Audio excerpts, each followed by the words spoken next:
Welcome to Global Connections with Robert Siegel, presented by the American Friends of Rabin Medical Center. Our monthly Leaders Forum addresses vital issues facing society, the economy, real estate, medicine, technology, and science. My name is Dr. Joshua Plow. I'm the Executive Director of American Friends of Rabin Medical Center, a 501c3 National American Charitable Organization based in New York City. We at AFRMC represent Israel's premier hospital, Rabin Medical Center in Petah Tikva and Greater Tel Aviv, the leading institution named in honor of Prime Minister Yitzhak Rabin. The hospital is a model of coexistence, as it serves 1 million patients annually from all ethnic and religious backgrounds with the same compassionate care.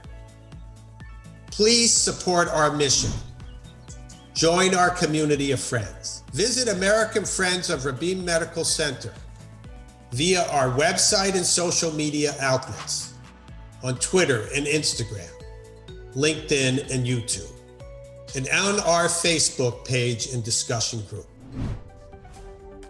Today's Global Connections topic is America's immigration debate. Thank you to our very special guest, Doris Meissner, Director of the U.S. Immigration Policy Program at the Migration Policy Institute, Dr. Norman Ornstein of the American Enterprise Institute, Dr. Carola Suarez-Orozco, Director of the Immigration Initiative at Harvard University, and Julia Preston of the Marshall Project. And now, Global Connections with Robert Siegel. Josh, thanks. We are a nation of immigrants, we like to say, except for the Native Americans among us. We all have roots in a journey from somewhere else and an active redefinition of who we would become. It hasn't always been a storybook tale worthy of Emma Lazarus's poem of greeting at the Statue of Liberty. African Americans were brought here against their will. People who came here voluntarily in search of survival or prosperity or liberty often encountered nativist discrimination. For decades, it was illegal for people from China to live in the US. But most who came here stayed and forged a national identity that continues to evolve. Politically, immigration divides us and paralyzes us, it seems. The federal government can't agree on ways to fix a broken system, and the country is divided over a border wall to keep migrants out. In the States, the Republican governor of Texas threatens to deprive undocumented children of public education, while the Democratic governor of California speaks of extending public health insurance coverage to all undocumented immigrants in his state. Is any kind of comprehensive immigration reform conceivable? And if not, where are we headed? And what's the status of immigration to the US in 2022? Well, to address those questions, we have assembled a highly qualified panel. We start with Doris Meissner, who is a senior fellow and director of US Immigration Policy of the US Immigration Policy Program at the Migration Policy Institute. From 1993 to 2000, Doris Meissner was commissioner of the Immigration and Naturalization Service. That was the old agency that enforced US immigration law when that was part of the purview of the US Department of Justice. That was during the Clinton administration. She had risen to the number 3 position at INS during the Reagan administration.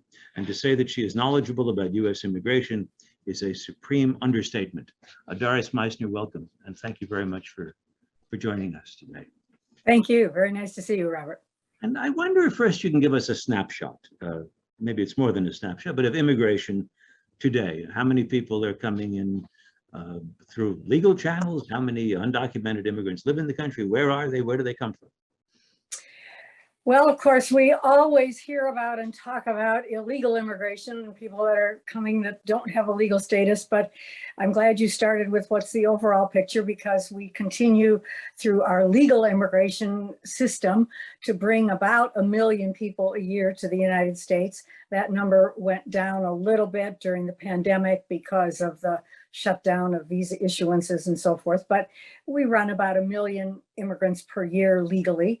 About 2/3 of them are have family members in the United States. Our legal immigration is fundamentally a family reunification pathway to the country, but it also does include, until quite recently, significant numbers of refugees every year and people who come for labor market employment-based reasons. But primarily, family immigration dominates it, which has real implications for what our needs are today, because our needs are both for family reunification. That's a bedrock principle for immigration, but we also need to have more balance in the other areas of immigration, or at least I argue that we would. But at the same time, we have substantial illegal immigration.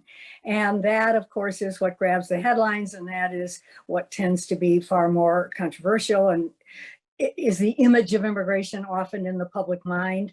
That is primarily across the southwest border. That's what's most well known, but we have significant illegal immigration that resides also in people that come with visas as visitors or other categories of temporary legal immigration and then overstay those visas. And that tends not to be talked about as much and not recognized as much. I think, you put it very well in the introduction that immigration, although we're a nation of immigrants, has been controversial throughout our history. And it has included certainly some of the best elements of who we are as a country, but also some of our very darkest chapters of what we are as a country. And we certainly are seeing some of the dark elements of it in recent years. Largely, the immigration is defined these days as people that are coming, without a legal status, and people are, as immigrants now, are settling all over the United States. This is no longer an issue that affects just the big traditional destination areas, which for the United States have always been New York, Florida, Texas, Chicago, California. We now have large foreign-born populations in many places in the country, Tennessee, Nebraska, Kansas, and it's more controversial there because it's more recent. It's more a concentration of people from countries that look different from the Northern European immigrants that were our history prior to the Second World War. And I think it's fair to say that throughout all of this history and throughout the controversy, certainly since the Second World War, there's generally been agreement at the very high political level that immigration is overall a good thing for the country. We may disagree on whether we should have people come as temporary workers. We may disagree about the numbers, but overall it's been seen as a net plus until recent years. Mm-hmm. In recent years, in the teens, and particularly underscored in the last administration, immigration has been, the narrative and the depiction of immigration has been one of immigrants as a threat to our security, to our economy, to the well-being of American workers.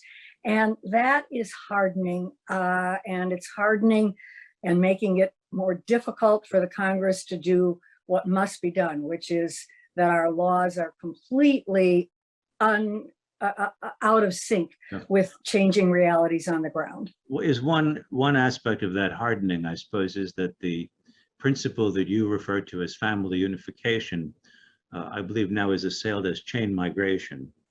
Yes, that's another term for it. That's considered a negative by critics of it. You said there should be more balance. Who isn't coming into the country because relatives of people who are already migrated here are coming into the country? Well, and I want to be very clear, the idea of family unification as a bedrock principle is extremely important. There are so many positive attributes to that, both in values and in practical terms.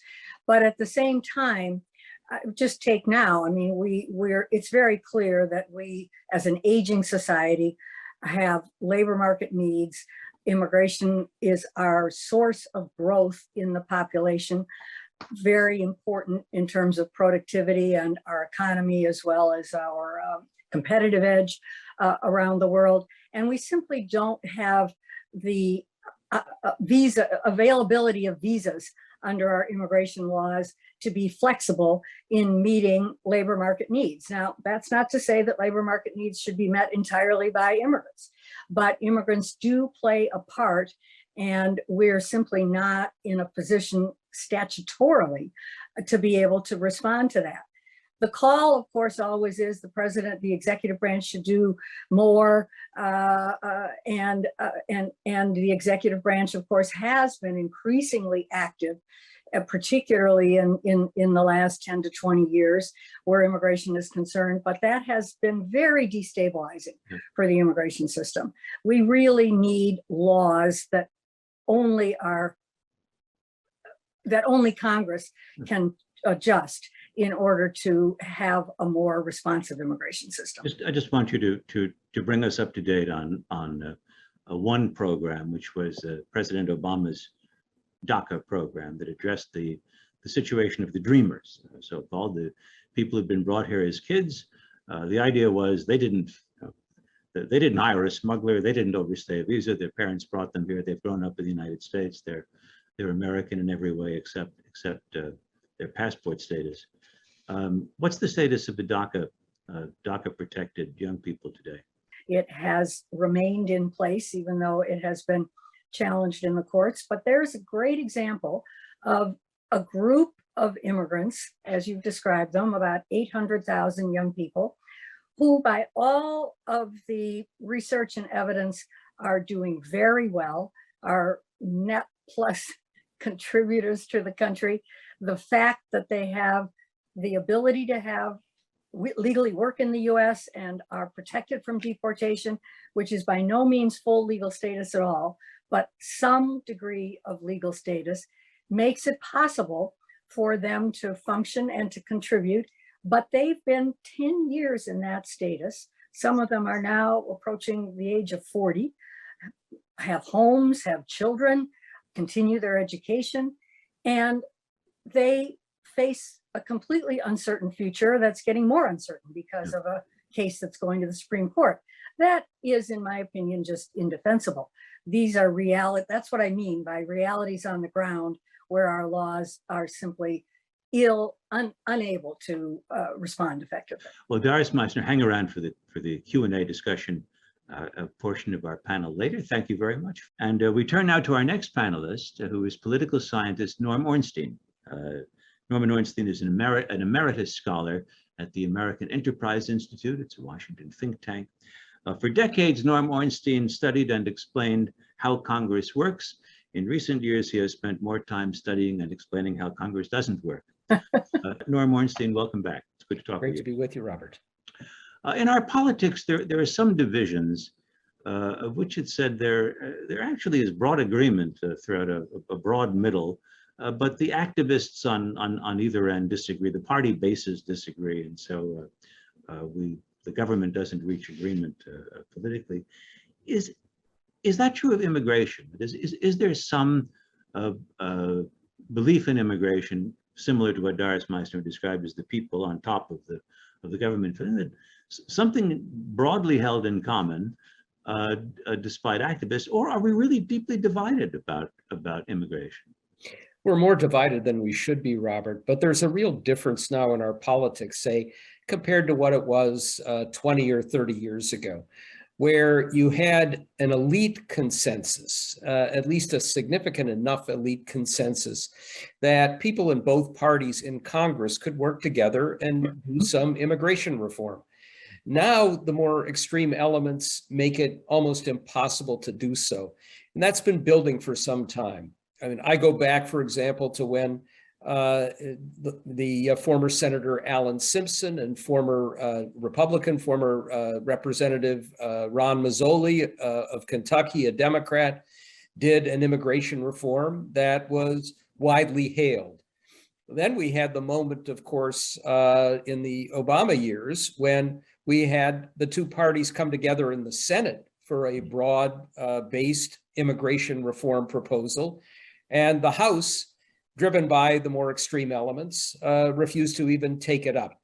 Now, I think it's gotten even tougher to do something. Doris mentioned the Supreme Court, which could be an even more divisive force. But just to tell you where we are, one element today, as these hearings of the January 6th committee are going on, to anybody watching Fox News, the biggest story has been the caravan, that group of terrible people marching towards the southern border to invade the United States. That's something that we've seen evoked many, many times. We see now many members of Congress joining with some of the commentators as a diversion, but they're doing it in part because they know that that diversion will work with a substantial share of their constituents and their audience. And that, which is the sort of thing that often comes up whenever you have populism, we get a nativism, we don't want our borders invaded, has been more enduring, even when in the past, when populism recedes because the economy has tended to get a little bit better. When our economy was booming, it was still there. It's still there now. The extreme version of nativism would be a belief in replacement theory, not just a sense that immigrants are making the country less, initially less Protestant, less white, whatever, but that immigration advocates are trying to do that purposefully in order to outvote whites and relegate them to secondary status. Do you think that that at least remains a fringe idea, or does it have traction within conservative circles? I wish I could say it was a fringe idea, but it's not anymore. And you know, one of the things that's happened in recent decades, and partly it's because of tribal media and social media, is that ideas that people didn't talk about openly because you'd be shamed for it are now talked about openly and often embraced more openly. And that's certainly one of the major streams here. And let's face it, that one of the low moments that we've had in recent years was when we had that terrible riot in Charlottesville, Virginia, people marching in the streets, shouting at that point, Jews will not replace us, but that's all part and parcel of this larger element. And then President Trump at the time saying there were very fine people on both sides. The replacement theory now openly discussed almost on a daily basis by Tucker Carlson in his very popular television show. But let's face it, that's not the only element here that's contributing to these divisions. One of the most interesting things that we've seen is that within the Hispanic community, the larger Hispanic community, which is a variegated community, it's not all one. But we saw, for example, in the votes in 2020 in the Rio Grande Valley in Texas, a very strongly Hispanic area that went for Donald Trump, because there we have a group of people who do not consider themselves brown. They consider themselves white. They've been in the country for 150 years and don't have much use for people coming in over the border who did not have that kind of background. And let me just say, that's nothing new either. I remember, of course, reading vividly about how the German Jews in the East who had come in as immigrants were not at all happy about those coming from Eastern Europe. We saw the same thing with the immigrants coming from Germany, from Italy, from Ireland. It's not a new phenomenon, but it's more widespread and more deadly now than I think we've seen it in our lifetimes, at least. I just want to put one other point here now, which is the economics of all this. I mean, one could say that Donald Trump seized upon two U.S. policies, one immigration or policies and practices, the other trade, both of which linked American employers with cheap labor, whether it's in our own country or overseas. It was a very potent and effective political combination for Trump as a candidate. And it happened to be coming at a time of deindustrialization of the upper Midwest and other parts of the U.S. Can one look at the issue of immigration as essentially an economic one, or ultimately do you think this is a cultural matter? Certainly, it's got its roots in economics. And whenever we have high unemployment, we'll get that populist move. Of course, now we have the lowest unemployment in many decades, and we're still seeing it. And that tells you it's not just about economics. I think we have much stronger cultural and even racist elements to the immigration debate now. that have always been there, but are more on the surface and more palpable at the moment. And that's a very tricky thing for the society to deal with. You know, in a lot of the economic debates that we've had in the past, and that includes the seasonal workers coming in, a recognition that many jobs are simply not going to be filled except by immigrants coming in, but it was let them come in, do the cheap labor and the backbreaking labor, and then we can send them back. There are ways in which employers have tried to exploit this issue, and they continue to try to exploit this issue. And every time we do an immigration reform that tries to put some burden on employers to regulate their system, you get a lot of pushback from those employers. And we're seeing, of course, all of that play out again now. Norm Ornstein, thank you. And stick around for the second part of our panel. Our next panelist is Julia Preston, who writes about immigration for the Marshall Project, which is a nonprofit news organization that covers criminal justice and immigration. She used to work for the New York Times, where she covered immigration for 10 years. She was also a Times reporter in Mexico and shared in the paper's Pulitzer Prize for its coverage of drug trade corruption in that country. We're very happy to have you as a panelist, Julia. Hi. Hi, Robert. Thank you for inviting me. Sure. At the beginning of the Trump administration, you wrote an article that posed the question, can Biden undo Trump policies on immigration? And the article wasn't all that hopeful that he could. We're now almost a year and a half into the Biden administration. So far, what's the answer?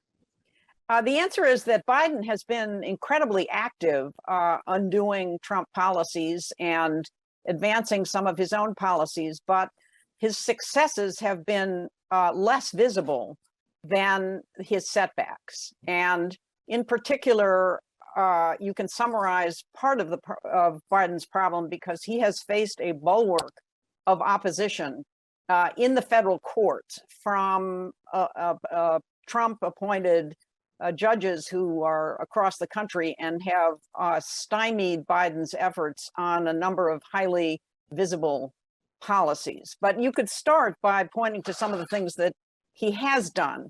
And Doris's shop has done some really useful research about this. At last count, he was up to more than 300 executive actions. And Biden has reversed the travel bans that President Trump put in place that were known in some quarters as the Muslim ban.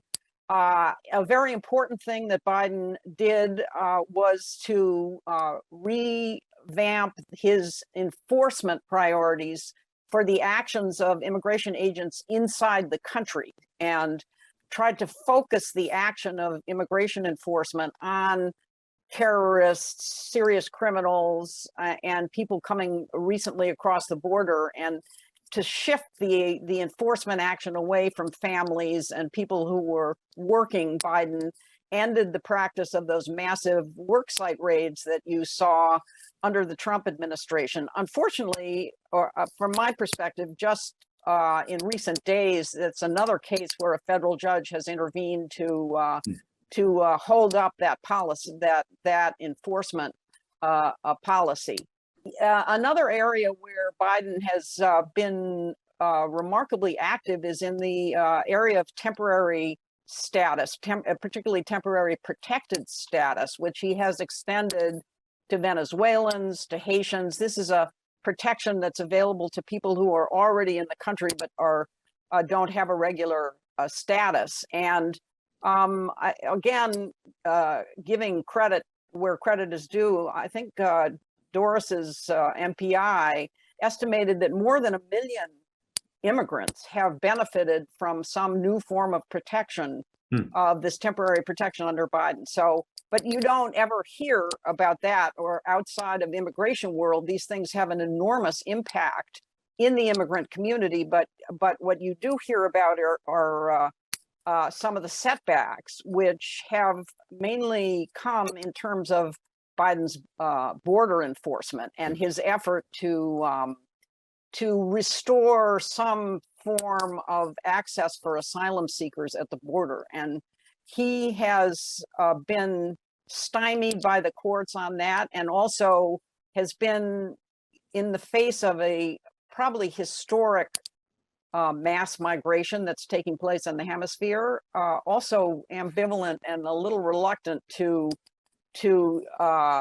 get rid of some of the brakes that the Trump administration put on the border. Julia, I just want you to talk a little bit about a story you did about the pandemic and immigrants. You went to New Bedford, Massachusetts, which in the 19th century was a famous whaling port. I learned from you now that it's today the scallop capital of America, big seafood and a huge seaport, big commercial fishing port. And Central American migrants are absolutely vital to the functioning of the seafood industry. Yes? Yes, indeed. And this is, you know, part of my purpose in writing this story was to really, I'm on a tear to try and get the country to start separating the issues involving immigrants who are out of status in the interior of the country from the whole debate about the border. Mm-hmm. We don't have an immigration debate about many of our immigrants who are out of status in the country. We have a civil rights debate. And I think this was, you know, vividly illustrated by the situation in New Bedford, where you have these Guatemalan Mayan immigrants who have been there for a period of time. A lot of them have US citizen kids, and they are absolutely essential to keeping that seafood industry going in New Bedford. They are the workers who are in the processing plants, cleaning the fish and cleaning the scallops and the shrimp and making it edible for American tables. And they continued to do that. Those workers are manufacturing workers, and they are subject to the same paycheck deductions as other manufacturing workers. And yet they were not eligible for unemployment insurance during the pandemic. In many cases, as soon as they were able to go back to work, they had to go back to work, regardless of what the health risks were. And an interesting thing that happened that we saw in New Bedford that I think is, I'm also on a tear to try and bring this forward, is that because those folks have paycheck deductions, they are taxpayers. They're filing their taxes. So we're talking about a community of immigrants who are parents of American citizen kids. They are paying their taxes, they're filing their taxes, and they are going to work when nobody else in New Bedford was ready to go to work during the pandemic. And there are ways and opportunities through the tax system that we can recognize those families, recognize the fact that they have many, many American citizen kids. I'm looking at the figures. It's almost 7 million children who are American citizens in the country who have some person in their family who's a breadwinner, who's an undocumented person. Mm-hmm. You have almost 5 million what we call mixed status families. So I'm encouraging people to think of this as the new horizon of our immigration discussion. We need to start talking about how we're going to bring these kids forward, how we're going to bring these families forward, and just recognize their basic role in our economy and our communities. Julia Preston, thank you. Stay with us. We'll be back to you in a few minutes after we hear from our fourth panelist, who is Carola Suarez-Orozco, who's director of the Immigration Initiative at Harvard University. She's especially interested in immigrant origin children, essentially children with an immigrant parent. Who are they? How are they affected by government policies and practices? Dr. Suarez-Orozco is a psychologist by training, and I'm happy to say that she is our next panelist. Hi, thanks for being with us. Thank you so much. I'm delighted to join you all. I'd like to start by quoting something from the website of a project that you founded a few years ago. It's two statements, actually. The first is a measure of how important immigrant origin children are. The second statement demands some explanation. The Reimagining Migration Project website tells us children of immigrants are 27% of school-aged youth in the United States. Next sentence, they are mostly invisible and often misunderstood. How are they mostly invisible and often misunderstood? Well, they are within the education system, they are usually classified as English learners, which is comprises some of their experience, but certainly not all. Many are English learners, but some are not. And I would argue that it doesn't in any way capture the complexities of their experience. It certainly doesn't capture what I'm so glad Julia alluded to, the issue of being a mixed status child, of being a citizen of our country and therefore entitled to all the rights and benefits of citizenship, and yet having a parent who not only can be deported at any moment, which leaves them with this chronic sense of insecurity, but also is not accessing the benefits that they should be able to access. It doesn't, the English learner category doesn't talk about acculturative issues. It doesn't address racialization and xenophobia, which is very much part of their experience. So it's an incomplete view of how they are, adjusting to the new land. And completely inapplicable to West Indian or South Exactly. Asian often, or West African immigration for example. the idea of being non-English. So English learner it's a convenient category for schools, but it doesn't begin to address the complexity of their experience, and therefore we're not utilizing it in our immigration debate enough. Julia, I'm so glad you're trumpeting that. I've been trying to say this for many years, and secondly, it doesn't address when schools are not really taking a whole child approach as they try to serve these kids. Is it any different from the experience of Americans for centuries? I mean, my parents, who were children of immigrants when they came to the U.S. and learned their English at school. I mean, is there something different because there is a negative attitude toward immigrants abroad, or because the threat of deportation looms so large? What is the? Well, I think there are. If you look at the historical dimension, in some ways, everything it's very much the same, and in some ways, it's quite different. So, learning a new language, the kids always learn the new language. They may not get to the highest level of academic English quickly if they're not attending the best educational system, but they will. Kids, the first generation always learn. The second generation always learns the new language.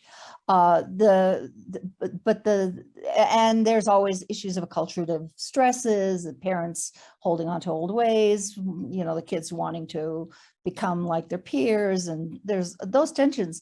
Nothing's changed in that dimension. And in some ways, xenophobia is not new, right? The Irish need not apply was, something that, and, anti-Semitism, God knows, has been a continuing thread. However, I would say it's been hyper intensified in the recent decades. And it's become a political lightning rod. I mean, I just to give you a quick example, I wrote an op-ed about Abbott, trying to get rid of the Plyer versus Doe case, and within 15 minutes, hate emails were coming in. It's that much of a lightning kind of topic. So. I think it's intensified, and there's been a systematic under the previous administration. There were nearly, I think MPI said there were nearly 400 laws that were changed along the way to make our immigration system is now as convoluted as our tax code. So when folks say get in line, there is no line that most people can figure out, especially if you are from specific countries and try to fit in particular categories. Of the 27% of school-age youth in the country who are children of immigrants, how many would qualify as members of non-white minority groups? About 85%. The overwhelming majority. The overwhelming majority, that's right. Because most of those come from Asia, Latin America, the Caribbean, Africa. Now, Latine, Hispanic folk are complicated because a lot of them don't consider themselves anything other than white, but they're actually not necessarily treated as white. So, but that's another conversation. I want to know, let's assume we understand why people want to be immigrants to the United States, that it should be self-evident. Why do we want to have immigrants? Why is it important to those of us who are already here that there be new immigrants coming to the United States? Well, I'll answer that quickly, and then I want to say one point and one other point. So why, immigrants have been they are a source of creativity, energy, doing the hard work that Julia points to that other folks who've been here longer don't necessarily want, but they bring a kind of creativity and energy that we know is in many ways has been the DNA of the US, right? Why are we such an innovative nation? It's because of our immigrant roots and the kind of continually feeding that. So I would say that that's the main reason. I think family reunification, there's as children, as families, certain members are in, their kids are left behind. It just makes sense from the humanistic point of view to bring them in. But I want to make the point, even if we were to all of a sudden have a wave a magic wand and figure out how to fix the immigration system and then fix it and then close the borders and not let anybody else in. I'm not advocating that, but even if we could do that, we have a huge percentage of kids who are the children of immigrants, and they're here and they're part of our society, 27% of our kids. And we're not doing a very good job of figuring out how to, to help them feel like they are members of our society with our active exclusionary narrative that is, every day they have to encounter. And so I worry about that as well. So even beyond the actual policies, just these social attitudes are deeply troublesome and worrisome. Because if you feel excluded, how do you begin to try to belong? Well, Carola Suarez-Orozco, I want you to stay right where you are, and I want our other panelists to come back, Doris Meissner, Julia Preston, Norm Ornstein, and I want to put some questions to you. First, though, I'm just curious whether, starting with Doris, who went first, whether there are things you've heard from your fellow panelists that you wanted to briefly underscore. I'd say a couple of things on this question that you just asked about why would we want immigrants? Yes. Why should we want immigrants? Certainly the points that Carola made, I agree with. I would say that, in addition, we are an aging society. This is demographically the first time we've been in this position in our time in history. And, we can either continue to be a country of immigration and grow and be productive and remain competitive, or we can go the way of Japan. That's really the fork in the road and in other words, a dying society that is older and ultimately not going to be able to compete. And that's all about immigration. So, one doesn't have to have any particular sentimentality about it. It's a strong self-interest that immigration serves. In addition to that, the diversity of our immigration today, and as Carola said, our immigration is almost entirely Asian and Latin American now, and now Asian immigration outpaces immigration from Latin America, which is a recent phenomenon.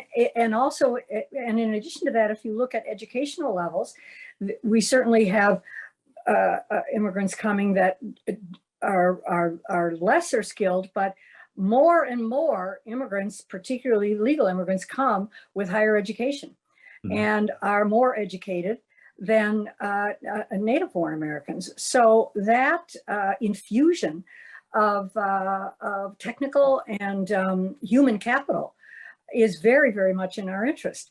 It is, I think, an economic issue, but to what it is that you were talking about with Norm earlier, deeper than the economic issue, because I've made these arguments again and again. We all have.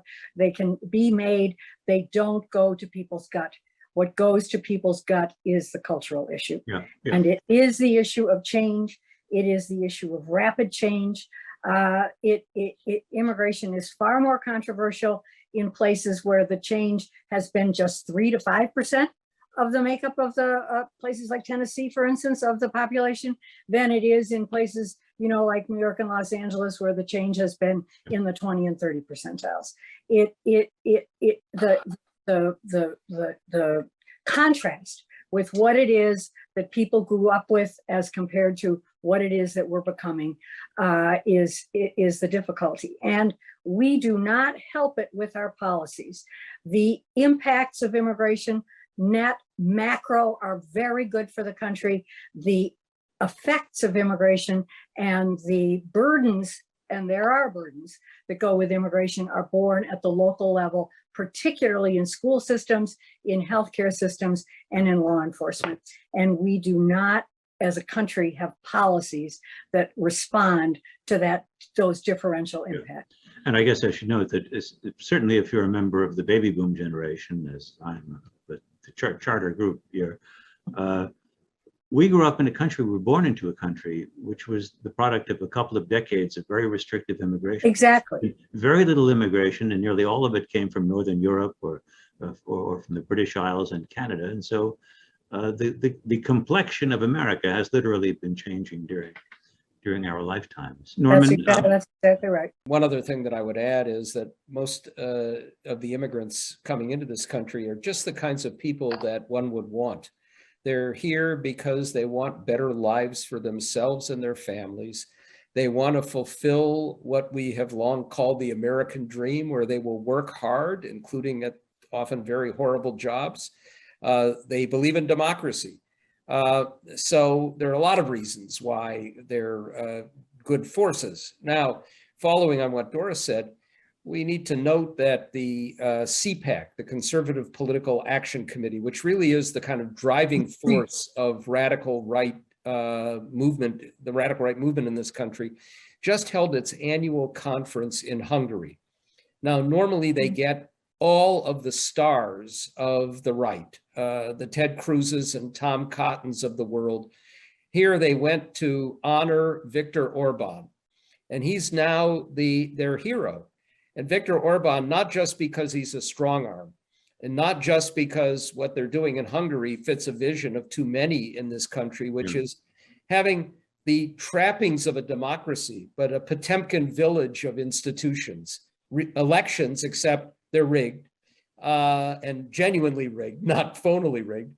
A judiciary that seems independent, but that will never do anything that the leader doesn't want.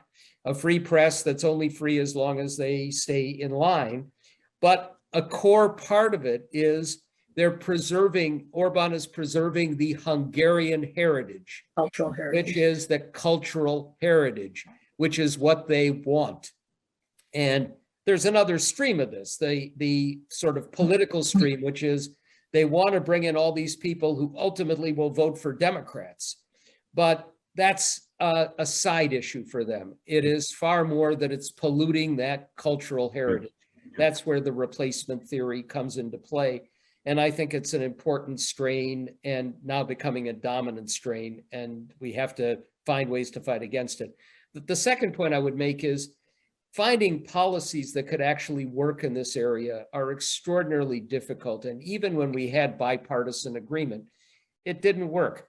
We are a country that is so huge, the borders are porous, and it's not just people coming in over the southern border or even coming in over the northern border. It's people who come here on tourist visas and then stay beyond what they wanted to. Being able to stop illegal immigration requires draconian forces in a society that shouldn't have those draconian forces. So if you look at most of the bills in the past, they kind of have two elements that are supposed to balance each other off. Finding a pathway to citizenship for those who've been here for years, the ones that we've heard so much about, including in New Bedford and other places. while at the same time, we're going to really crack down on illegal immigration. We're going to have cards, we're going to have all the rest of it. And even when we've done it, it just doesn't work very well. It's going to be a problem as long as this country exists, and it's going to be a problem as long as other countries exist. And of course, we're seeing this play out in Europe now, especially. First, with all of the immigration from Syria, from the Middle East, from Africa, as radical forces have moved in, now with Ukrainians fleeing their country. This is neither new nor easy to deal with, and it's becoming one of the most dominant features of a breakdown in democratic regimes across the world. Julia Preston, thoughts on what you've heard from your fellow panelists? Well, one thing I wanted to say was, for those of us who labor in immigration world, the reason that we still, or at least that I continue to do it, is because we get to deal with immigrants, and there's no opportunity that is too small for an immigrant to take. They see everything as a path forward. And this is true for, I think it's good to remember that this is true for the CEO and founder of Google, and you know, so many people in Silicon Valley and in the upper levels of innovation in our economy. And it's also true for the farm worker who comes to you know, pick the strawberries in California. I mean, they are just remarkable in their kind of, the whole dynamic is optimism. And so that's one thing I would say. The other antidote to this extremely gloomy federal picture is what's happening in the states. And there has been just a lot of activity at the state levels where there are sympathetic state governments, even in places like Utah. I mean, if you we have an example in Massachusetts that has a huge meaning for the people in New Bedford, which was just last week. The legislature overrode a veto by Charlie Baker, the governor, and granted driver's licenses to people who are out of status. And this is huge. This is the difference between taking your kid to school in the morning, driving your kid to school in the morning, and not knowing if you'll be there at night when that child comes home. Now these people can work, they can drive to work, you know, legally, they can get car insurance, they can have title for their own vehicles. So, and across the country, a lot of this is happening. So even though Congress has just abjectly failed to address these issues, there is a lot of dynamism at the state level. Thank you, Julia. Carola Suarez-Orozco. Well, I would like to be optimistic, and I'm basically optimistic by nature. I think all of us here wouldn't be continuing to do this work as many years as we have if we weren't. I think we are facing a serious moment where we have to figure out a way to counter the narrative. The future of a whole group of young people is deeply at risk, and the future, frankly, of our nation is at risk if we don't figure this one out. And for the time being, I agree with Julia. We are doing it state by state. You know, California has figured out a lot of has really been ahead of the curve in a lot of ways. I live in Massachusetts now. I was shocked to see that undocumented students were being charged out-of-state tuition. Still, when we arrived there, we're working on changing that.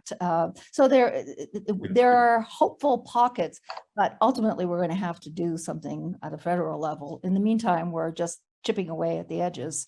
But unless we change the minds and hearts of the public, I think it's going to be very difficult to pivot the Congress, which is right now, you know, very much at the heart of this problem. I just have a couple of questions that I'm going to pose to one or two of you. But Doris Meissner first. When we spoke the other day in preparation for this panel, I reminded you of a dinner that I remember going to in 2001. It was an organized discussion of immigration policy. is pretty optimistic about the prospects of a big comprehensive immigration reform. George W. Bush was the new president. He was a border state governor who not only didn't regard Mexican Americans as insidious intruders into America, but he ran pretty well among them. He got votes from them in Texas, and there was a lot of sentiment. That was the second weekend, I calculate, in September. A few days later was 9/11. And it seemed to me that there was real punctuation there, that the entire attitude toward immigrants changed in ways that bear no relation to the people who pulled off 9/11. But is that for you, Doris? I mean, is that a punctuation mark in the immigration discussion? It was not seen or treated as a security issue before 9/11. You know, when I was in the government, anything that you look back at and talk about, Norm talked about the 1986 law, that was all law enforcement, civilian law enforcement, and domestic agencies. Now immigration is national security. And so the Congress then followed suit by pouring billions of dollars. I mean, you know, you've heard me use this before. We spend more money on immigration enforcement than we spend on all other federal criminal law enforcement activities, including the FBI, the CIA, the Secret Service, ATF. We are spending enormous amounts on immigration enforcement, and it has not given the public confidence in our immigration system. And we have a paradox. The paradox is, if we would enact immigration laws that would make it more possible to come to the United States legally, we would be able to enforce our immigration laws more effectively, because they would be rational and they would line up with what's going on with market forces, really. You know, Norm said we can't really do this. I think we actually can do it. We don't have to be 100% on immigration enforcement. All that we need in immigration is some degree of rationality in the system that gives the public confidence that somebody is minding the store.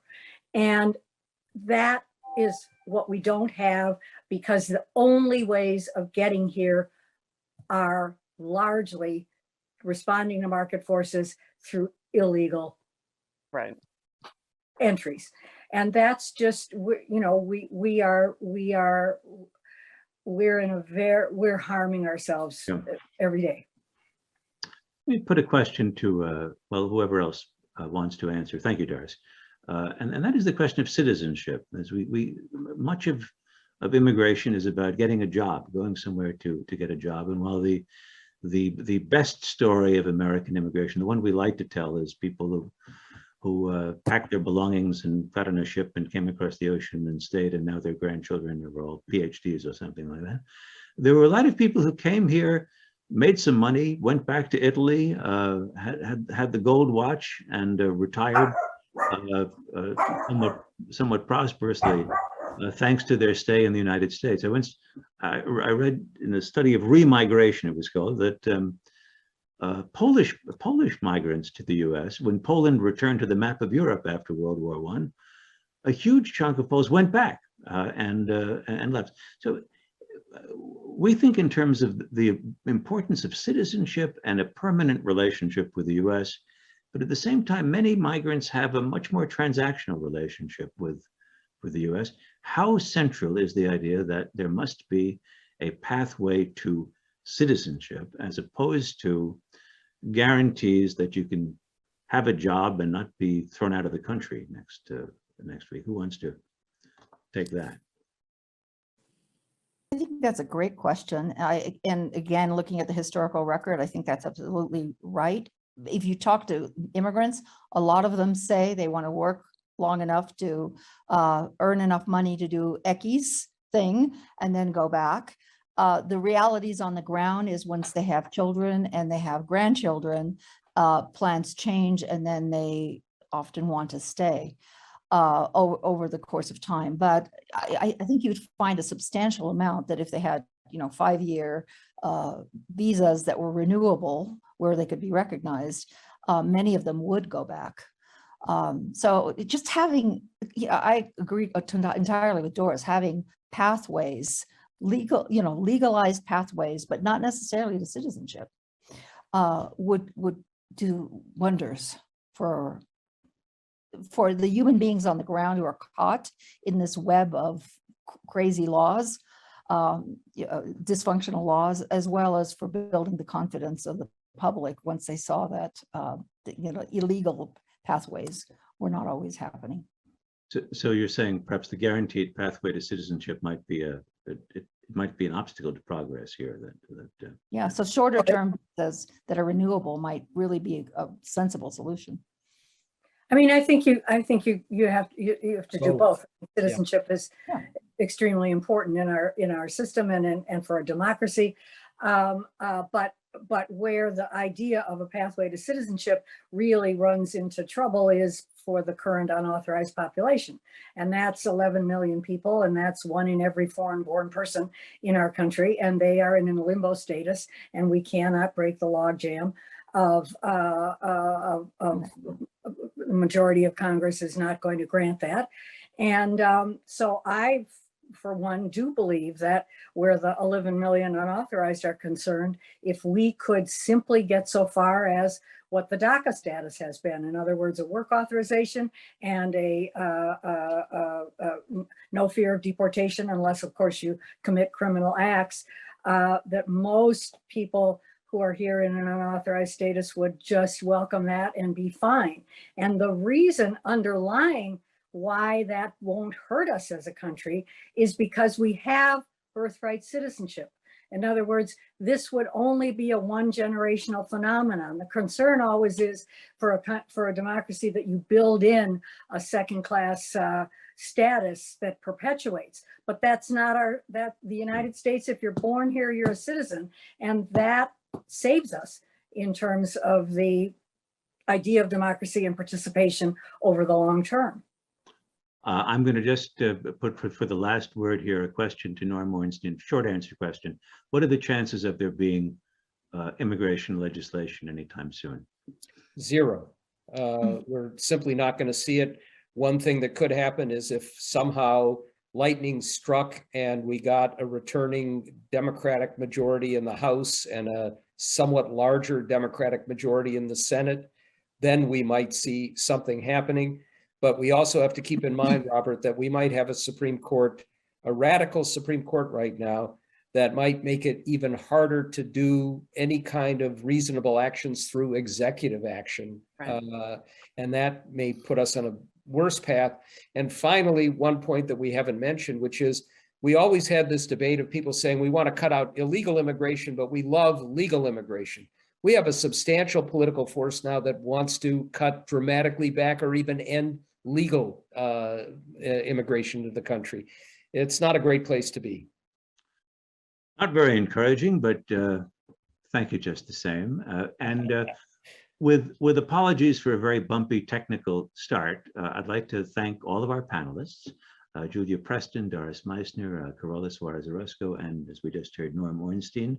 Also, many thanks to Joshua Plout, Nate Bonzani, Ronnie Giuliano, and Adrian Kiss from American Friends of Rabin Medical Center, which produces Global Connections, and also our technical director, Sam Lunetta. Our program sponsor, as I said, is American Friends of Rabin Medical Center. It's a 501c3 national charitable organization representing in the United States Israel's largest hospital, the Rabin Medical Center in Petach Tikva, Greater Tel Aviv. The website of the American Friends is www.afrmc.org. I'm Robert Siegel, and this is Global Connections, Navigating the New Normal. See you next month. Stay healthy and stay safe.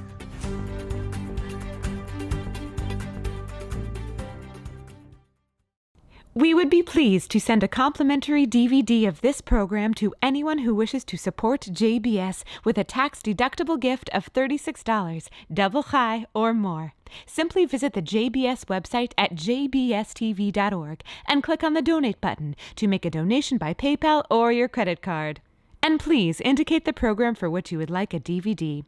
Or you can send your tax-deductible check to JBS, Post Office Box 360, Stamford, Connecticut 06904. Or you can call the JBS Pledge Line at 833-MY-JBS-TV. That's 833-695-2788. And again, please remember to indicate which program you would like to receive with our compliments. We thank you for your kind support.